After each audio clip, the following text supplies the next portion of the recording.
नमस्कार, मी भाऊ तोरसेकर. तुम्ही बघत आहात प्रतिपक्ष. मित्रांनो, विषयाकडे वळण्याआधी सूचना की ज्यांना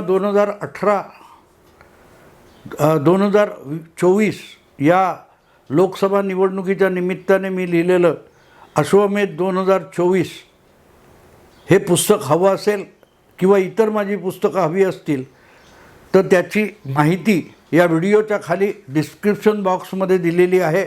आपण ती बघू शकता आणि उपयोगित करू शकता. आपण आता विषयाकडे वळू. अख्ख्या महाराष्ट्राच्या 48 लोकसभा मतदारसंघामध्ये सर्वात अटीतटीचा किंवा प्रकाश झोतात राहिलेला मतदारसंघ म्हणजे सुप्रियाताई सुळे यांनी 3दा जिंकलेला बारामती लोकसभा मतदारसंघ आहे.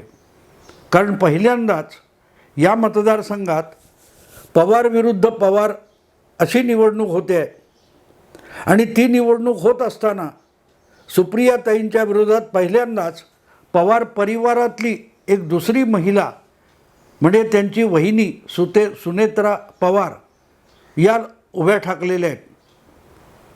सुनेत्रा पवार म्हणजे अर्थातच अजितदादा पवार उपमुख्यमंत्री यांची सुविद्य पत्नी आहे आणि त्यावरून बऱ्याच गोष्टी आत्तापर्यंत बोलल्या गेल्या आहेत, माझ्याही व्हिडिओतून आलेल्या आहेत. पण आता मतदान संपल्यानंतर जे काय विश्लेषण किंवा आडाखे अंदाज व्यक्त केले जात आहेत, बोलले जात आहेत, त्यामधली एक गोष्ट अशी आहे की बारामती लोकसभा मतदारसंघामध्ये मतदानाचा टक्का घसरलेला आहे आणि मग प्रत्येकजण आपल्या दृष्टीने त्याकडे बघत असतो आणि ज्या दृष्टिकोनातून बघत असतो त्याप्रमाणेच त्याला चित्र दिसणार. यात काय नवीन आहे असं नाही. ती काय एक दोहा कुठेतरी वाचला होता, मी अनेकदा त्याची आठवण करून देतो. जिसकी रही भावना जैसी प्रभुमूर्त तिनं देखी तैसी. त्या मूर्तीमध्ये कोणी राम बघू शकतो, कोणी कृष्ण बघू शकतो, कोणी देवी बघू शकतो, कोणी देव बघू शकतो. तुमच्या मनात जो भाव आहे, जी भक्ती आहे किंवा जी धारणा आहे त्यानुसारच समोरची आकृती मूर्ती तुम्हाला दिसत असते. कारण तुम्हाला ती मूर्ती बघायची असते जी तुमच्या मनात आहे. समोर आहे ती मूर्ती तुम्ही बघता असं नाही. आणि तिथे समस्या होते आणि त्यामुळे बारामती लोकसभा मतदारसंघात 2024साठी जे 7 मे 2024ला मतदान झालेलं आहे त्याची कारणमीमांसा करताना प्रत्येकजण आपापल्या परीने बघतोय. आणि मग दुसरी एक गोष्ट असते, जर तुम्हाला या मतदानात घट झाली आहे म्हणून कोणाच्या तरी डोक्यावर खापर फोडायचं असेल तर मग ज्याच्या डोक्यावर खापर फोडायचं आहे त्याला यात कुठे गोवता येतो का हे बघितलं जातं. आणि साहजिकच तशा बातम्या अफवा कुजबूज सुरू होत असते. गंमत अशी आहे की मतदान 7 तारीखला होऊन गेलं आणि मतदानाचा टक्का घसरला. याचं खापर कोणावर फोडलं तर पुण्याचे यापूर्वीचे जे पालकमंत्री होते आणि कोथरूडमधून आमदार म्हणून विधानसभेत निवडून आलेले मूळचे कोल्हापूरचे असलेले चंद्रकांतदादा पाटील यांच्या डोक्यावर हे खापर फोडलं गेलं. आणि चंद्रकांतदादा मतांमध्ये घट होण्यासाठी का जबाबदार आहेत तर म्हणे चंद्रकांतदादांनी बारामतीमध्ये जाऊन शरद पवारांना संपवायचं आहे अशी जी काय भाषा वापरली होती त्याचा विपरीत परिणाम होऊन बारामती लोकसभा मतदारसंघात मतदान घटलेलं आहे. म्हणजे बाकी शरद पवार काय काय बोललेत, अजितदादा काय काय बोललेत, अजितदादांचे बंधू त्यांचे पुतणे काय काय बोललेत, सुप्रियाताई काय काय बोलले आहेत, अजितदादांच्या आत्या ज्या ND पाटलांच्या पत्नी होत्या त्या काय काय बोलल्यात. अनेक जण आपल्या आपल्या परीने या निवडणुकीमध्ये खूप काही बोललेले आहेत. पण आपल्या कार्यकर्त्यांसमोर चंद्रकांतदादा बंदिस्त खोलीमध्ये, बंदिस्त दालनामध्ये जे काय बोलले त्याची कोणीतरी एक रेकॉर्डिंग केलेली क्लिप काढली आणि बघा चंद्रकांत दादांनी शरद पवारांना अपमानित केलं, शरद पवारांना संपवायचे अशी भाषा वापरली, म्हणूनच बारामतीमध्ये मतदान कमी झालं, मतदानाचा टक्का घसरला. जणू काय चंद्रकांत दादा यांच्या त्या बंदिस्त खोलीतल्या एका वक्तव्याने संपूर्ण बारामतीच्या निवडणुकीला प्रभावित केलेले. किंबहुना चंद्रकांतदादा पवार, चंद्रकांतदादा पाटील हे पुणे जिल्ह्यातलं असं काही राजकारणी व्यक्तिमत्व आहे की त्याचा बारामतीमध्ये सर्वाधिक प्रभाव पडतो. हे असल्या बातम्या लिहिणारे किंवा अफवा पिकवणारे जे देवटे आहेत त्यांना मी एकच म्हणेन की गधड्यांनो, एवढी जर चंद्रकांत दादा यांच्या भाषेची ताकद असती, चंद्रकांत दादा यांचा एवढा राजकीय प्रभाव असता, तर भारतीय जनता पक्षाला पवार परिवारामध्ये फूट पाडून अजितदादांना आपल्या गोटात आणण्याची गरज नव्हती. तेच कशाला 10 वर्षापूर्वी त्या मतदारसंघात सोलापूर किंवा कुठे साताऱ्यामधले महादेव जानकर यांना सुप्रियाताईंच्या विरोधातला उमेदवार बनवून लढवण्याची गरज नव्हती. 2019मध्ये दौंडचे आमदार राहुल कुल यांच्या पत्नीला सुप्रियाताईंच्या विरोधात उमेदवार म्हणून भाजपला लढवण्याची गरज नव्हती. चंद्रकांत दादा यांचे एक वाक्य जर बारामतीतला मतदानाचा टक्का घसरवू शकत असेल आणि एवढा बारामतीमध्ये प्रभाव पाडत असेल, तो 2014 असो किंवा 2019 असो आणि 2024 असो, भारतीय जनता पक्षाने चंद्रकांत दादांनाच बारामतीतलं सुप्रियाताईंच्या विरोधातलं उमेदवार बनवलं असतं. पण चंद्रकांत दादा बारामती आणि पुणे जिल्ह्यामध्ये तितकं प्रभावी नेतृत्व नाही, अजिबात नाही आहे. हां, ते आपल्या परीने भाजपच्या राजकारणात प्रभावी व्यक्तिमत्व आहे, पण बारामतीमध्ये मतदानाचा टक्का घसरावा. मग शरद पवार कोण आहेत? हे असली कुजबूज पिकवतात. त्यांना असं म्हणायचं का, अरे चंद्रकांत दादा इतके महान राजकीय प्रभावी व्यक्तिमत्व आहे की त्याच्यासमोर शरद पवार म्हणजे काहीच नाही. नुसतं चंद्रकांत दादा बोलले की इथे आपल्याला शरद पवारांना संपवायचे, पराभूत करायचे, आणि लगेच मतदानाचा टक्का घसरला.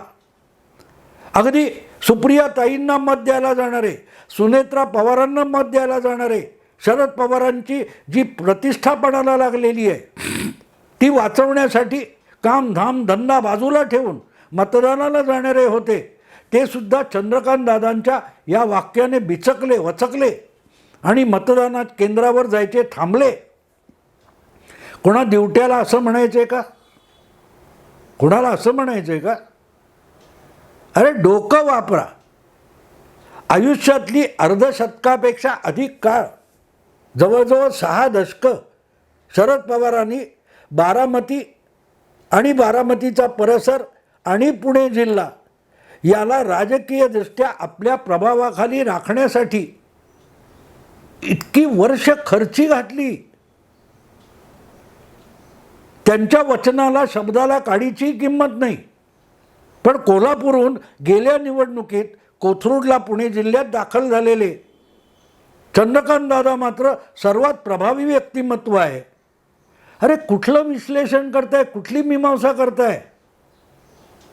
पण ते असताना ही वडाची साल पिंपळाला लावायची आणि मग पिंपळ म्हणजेच कसा वड आहे आणि त्या वडाला बघा कशा पारंब्या सुटल्यात, इतकं दाखवण्यापर्यंत जो मूर्खपणा चालतो त्याला आजकाल पत्रकारिता म्हणतात. आणि म्हणून मग त्यावर अजितदादांची प्रतिक्रिया मागण्यात आली आणि अजितदादांनी पत्रकारांना खुश करण्यासाठी प्रतिक्रिया दिली की काही लोकांना, म्हणजे कुठच्या मीटिंगमध्ये अजितदादा बोलले, काही लोकांना भाषणासाठी बोलवायची सुद्धा भीती वाटते. आणि तो संदर्भ अर्थातच चंद्रकांत दादांचा होता. दुसरी प्रतिक्रिया अजितदादांची बघितली की शरद पवार निवडणुकीला उभेच नसतील तर त्यांचा पराभव कसा शक्य आहे? त्यामुळे असं काय बोलण्यामध्ये अर्थ नाही, अशीही प्रतिक्रिया अजितदादांनी दिली. पण चंद्रकांत दादा असोत किंवा अजितदादा असो, हे दोन दादा मिळून पुणेकरांना आणि पुणेकरांपेक्षाही तमाम मराठी पत्रकारांना झुलवत आहेत आणि खेळवत आहेत का, अशी मला शंका आली. कारण चंद्रकांत दादा नुसते बोलले शरद पवारांना संपवायचे, आणि शरद पवारांना संपवायचे याचा अर्थ पुण्याच्या आणि महाराष्ट्राच्या राजकारणातून संपवायचे. आणि हे चंद्रकांत दादा कशाला बोलायला पाहिजेत? हे भाऊ तोरसेकरने प्रतिपक्षमध्ये वारंवार सांगितलेलं आहे. अजितदादांना महायुतीमध्ये आणण्याचा हेतू शरद पवारांना महाराष्ट्राच्या राजकारणातून अस्तंगत करणं हाच आहे. हे गेल्या 2-3 महिन्यापासून सांगतोय मी.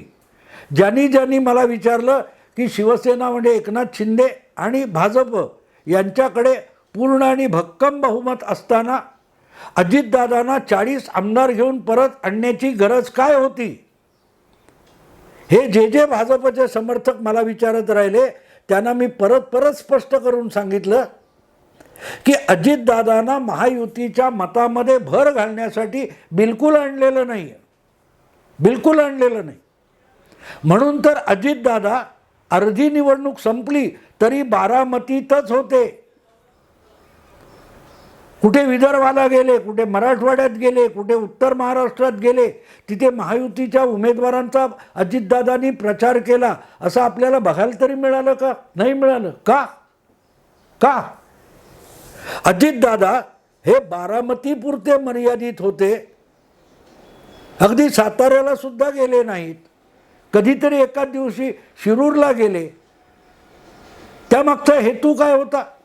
कुठल्याही परिस्थितीत बारामतीमध्ये सुप्रियाताईंचा पराभव झालाच पाहिजे, आणि सुप्रियाताईंचा पराभव हा सुप्रियाताईंचा नसतो, तर तो अल्टिमेटली शरद पवार यांचा पराभव असतो. आणि फक्त बारामतीमध्ये नव्हे तर शरद पवारांचा महाराष्ट्राच्या आणि संपूर्ण देशाच्या राष्ट्रीय राजकारणात सुद्धा पराभव असतो. जो बलदंड नेता अर्धशतकाचा आपल्याच मशागत केलेल्या मतदारसंघात आपल्याच लाडक्या लेकीचा पराभव पदरी आणेपर्यंत झुंजतो आणि पराभूत होतो, त्याचा अर्थ दुसरा काय असतो? साध्या सरळ सामान्य भाषेमध्ये चंद्रकांत दादा बोललेले आहेत. चंद्रकांत दादा ते बोलले, पण चंद्रकांत दादांनी कितीही प्रयास केले तरी चंद्रकांत दादा भाजपची सगळी फौज घेऊन उभे राहिले असते तरी बारामतीमध्ये सुप्रियाताईंचा पराभव करणं अशक्य होतं. म्हणून तर अजितदादांना आणलं आणि अजितदादांच्या पत्नीलाच सुप्रियाताईच्या विरोधात उभं करण्यात आलं. त्याचा हेतू काय? सुप्रियाताईंचा पराभव म्हणजे शरद पवारांचा पराभव नाही असं अजितदादा म्हणणार आहेत का? प्रश्न विचारणाऱ्यांना पण अक्कल नसते आणि आलेलं उत्तर समजून घेण्याची सुद्धा बुद्धी नसते. म्हणून असे वादंग निर्माण केले जातात आणि त्यातून काहीही निष्पन्न होत नाही. आणि म्हणून हा सगळा प्रकार ऐकल्यानंतर मला एक स्वतंत्र व्हिडिओ करावासा वाटला की इथे चंद्रकांत दादांवर अजितदादा नाराज आहेत. नाराज म्हणजे काय? अजितदादांना आपल्याकडचं पालकमंत्रीपद देताना चंद्रकांत दादा नाराज नव्हते?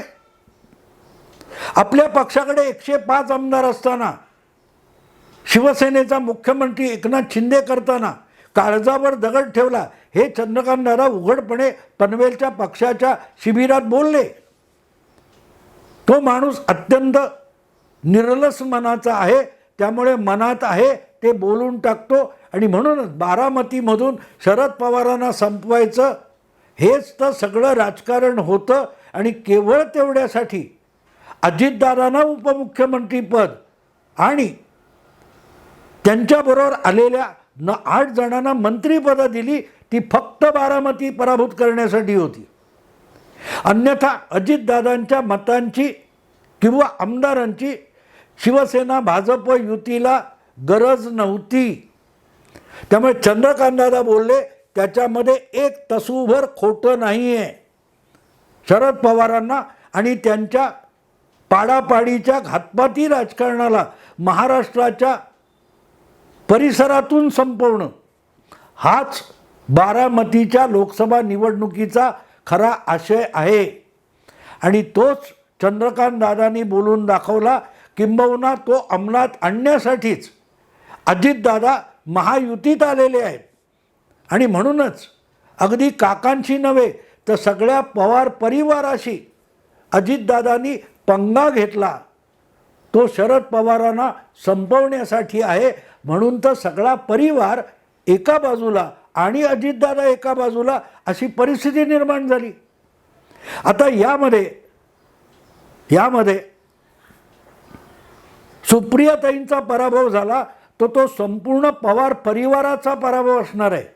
आणि संपूर्ण पवार परिवाराचे मुखिया शरद पवार असतील तर तो आपोआपच शरद पवारांचा पराभव असतो. आणि म्हणून तो शरद पवारांच्या राजकारणाचा शेवट असतो.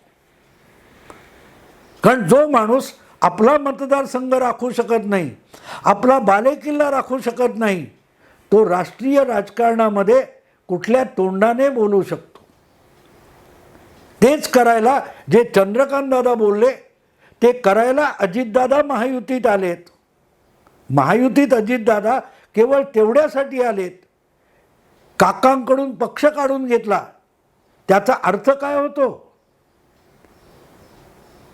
आज शरद पवारांनी स्थापन केलेल्या पक्षाचं नाव हे त्यांच्याकडे राहिलेलं नाही, अजितदादांकडे आलेलं आहे.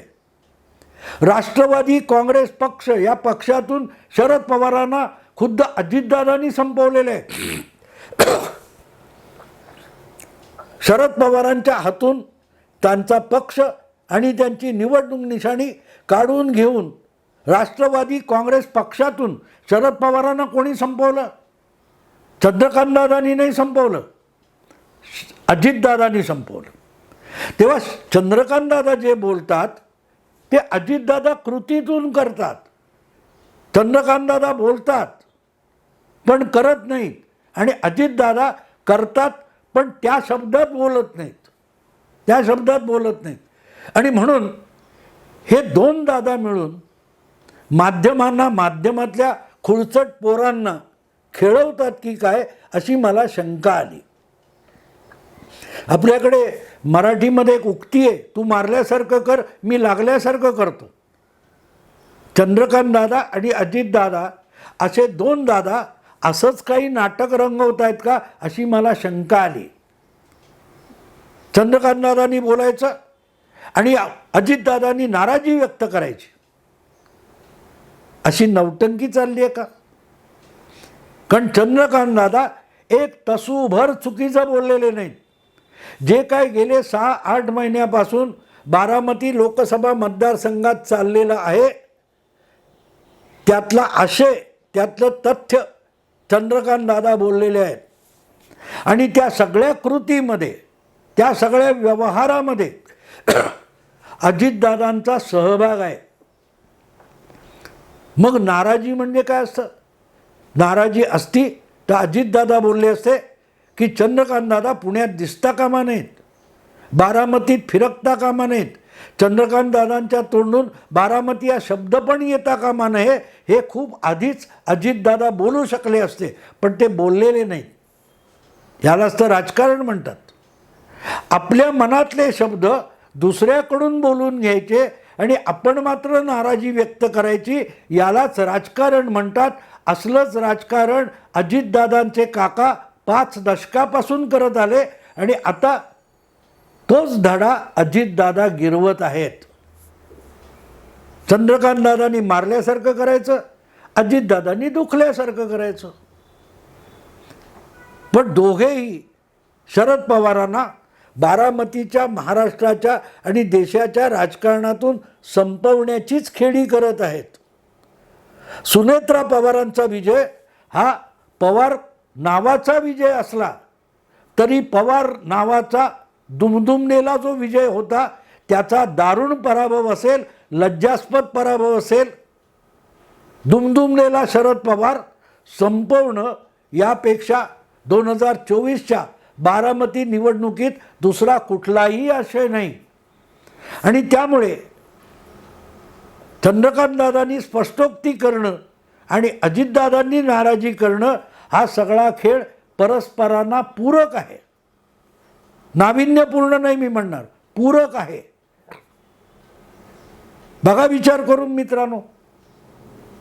मी आत्ता इथेच थांबतो. आवडलं लाईक करा, शेअर करा, सबस्क्राईब करा. नमस्कार.